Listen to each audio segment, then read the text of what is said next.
women's sports, the last panel, I think really showed that the upside opportunity is so huge with women's sports. We've seen the formula before and we've seen it develop and we know what we have to do. What Nicole said is we have to invest, and we have great investors now seeing that it is a really great asset class in women's sports. The more and more money and NIL money that gets pumped into football and basketball and the big programs that are generating a lot of income for these universities, what happens to, and maybe Kate, you can speak to this, to the smaller women's sports at major universities? How is Title IX going to be protected in all of this?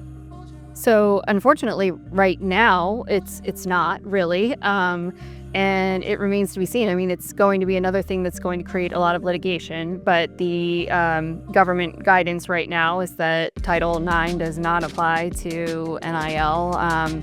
So it's certainly, I think, going to have a negative impact on women's sports programs. And I think that the true NIL piece, the outside collectives, et cetera, I think that women are incredible at marketing and aligning themselves with brands that really have true meaning to them, and it's very authentic, and a lot of the things we heard earlier. So that piece of it is separate, but within the schools, I think that's going to be very problematic. The current environment in call it women's basketball, or sort of one of the higher generating revenue opportunities.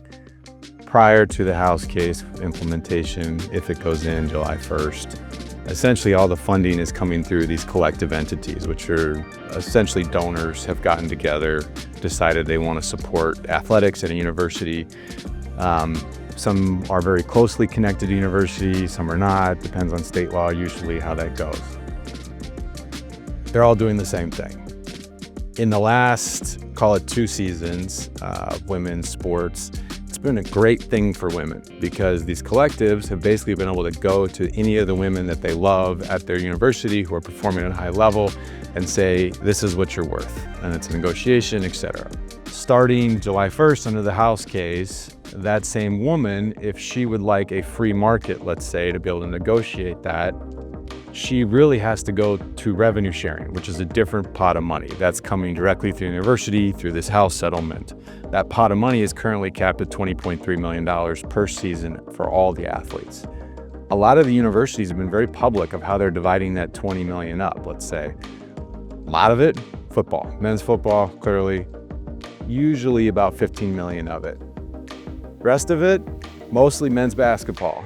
So a lot of times you're seeing 5 million. So you got 15 to football, 5 million that leaves 300 grand left in revenue sharing for every other sport at that university.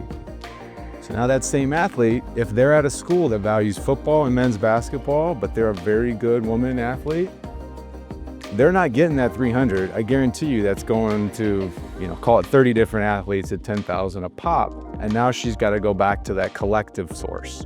Going forward, the money that she makes from that collective, if it's more than $600, has to be disclosed to a new third-party entity who reviews it and decides if it's fair market value. Now, let's say that is a tremendous athlete, but not a tremendous social media influencer. That woman then has to defend her value as an athlete, fair market to, currently it's Deloitte, to a third-party entity to say, is it fair market value? When she made, let's say, $1 million in the previous season through this collective entity, which got to use her image rights to do whatever they wanted with it. That is a Title IX case if I've ever heard one. That is definitely a lawsuit if I've ever heard one. We have clients who today have been offered revenue share. 3 weeks later, have been told that revenue share money doesn't exist anymore and they must go into the collective pot because it has been given, obviously, to men's football, men's basketball kind of thing. Again, you're creating plaintiffs.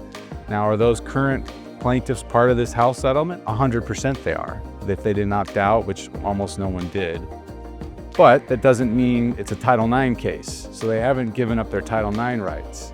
So when the lawsuit comes, it will, they will win that Title IX case 10 times out of 10. You're talking about same whack-a-mole problem that Kate just described. And when is this going to go away? It only goes away when you get out of the same system that you're in.